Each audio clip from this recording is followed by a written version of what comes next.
Some stories are more memorable than others, and this one is unforgettable. 2 years ago, a Houston firefighter rushed into a burning home to save the victims he had been told were trapped inside.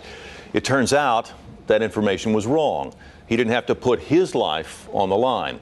But as KHOU 11 News reporter Kevin Reese shows us, that firefighter says he would do it again, even after the fire changed his life and his face forever. This empty lot in North Houston has a story to tell because it's where a Houston firefighter died. What's the emergency? Emergency, the house is on fire, please. Somebody's in the house. Where's the patient at? This is the house that once stood here and what it looked like when Captain Darin Unruh rushed inside. It's a terrible sense of dread when you think someone is going to die. Oh my God! The firefighter's co-workers still don't know how it happened, but when Unruh went in the back door looking for victims, he became one. They dragged his lifeless body from the building 5 minutes later, did CPR for 6 minutes more. District 34, you have a mayday at your event. And he was unrecognizable. Totally unrecognizable. His protective mask was gone. The burns were 3rd degree. It just didn't look like the person that I knew.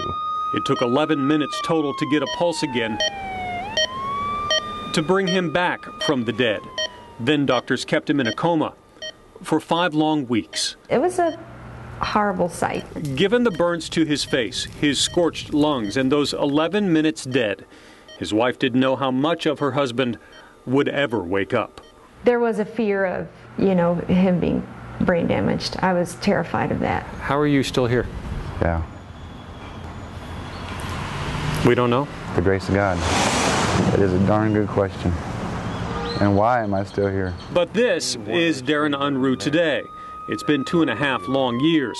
Taking it one day at a time. Skin grafts to rebuild his eyelids, a cornea transplant for a damaged left eye, months in a protective mask, months of pain, and at least a few days of not wanting to live at all. It's difficult being burned. It's hell. It's hell being burned. And I remember not wanting to be here. And I remember sitting on my bed thinking, Darin, you can't quit. You have to keep on pushing. You have to. But his survival isn't the only reason we're sharing his story. You probably noticed we're talking with Darin in a fire station, Station 68. He's in a captain's uniform again. I'm a dead man walking. I have a second chance at life. And he's taking that second chance right back into the line of fire. I think it's my reasonable service. And I wanted to be able to look back on my life and be proud of, I was a firefighter. I think this is who you are. I think this job is who you are. There's something else you should know about this street where Darin Unruh almost died. When he decided to come back to be a firefighter again, the very first call he got was on this very same street, just a few doors down. And I said, Lord, what are you trying to tell me? The same street. Same street. But he fought through that too and believes that with the help of his family, his doctors, his church, and his fellow firefighters, this is where he's supposed to be. I said, Darin, you were dead, so you had nothing to do but get better from that point. You were dead for like 10 minutes. It's nothing short of a miracle. I've learned that he has a inner strength. So what do you see when you look at the face and the scars of Darin Unruh? He sees a miracle.